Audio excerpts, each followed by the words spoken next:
The rubble of a nearly demolished cotton mill, among the few remaining relics of a fatal showdown between workers and factory owners in 1934, when a general strike swept through the impoverished textile towns of the American South.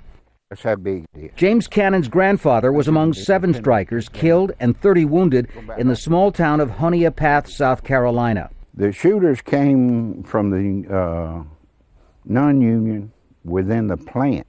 The biggest portion of the 30 injured and the ones that were killed were shot in the back. And still, to this day, families won't talk much about it.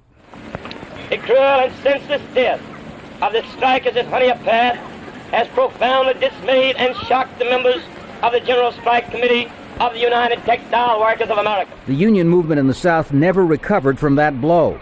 Nearly 80 years later, the American textile industry is just a shell of its former self, and the unions are fighting a losing battle for a foothold in the manufacturing plants of the new South. Companies like Michelin and BMW, attracted to South Carolina by a low-wage economy promoted by conservative state governments. South Carolina is one of nearly half of all the U.S. states where a worker is not required to pay dues to a union, even if he benefits from a union contract with his employer.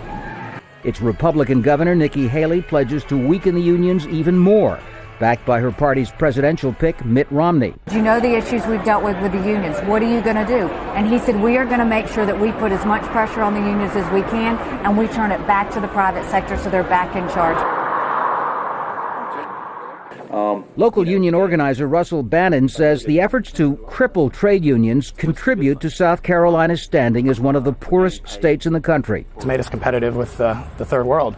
We're getting jobs, brought from India. Call center is brought back to India to South Carolina. We're competitive with Mexico. As far as wages and benefits go, we're at the bottom of the barrel.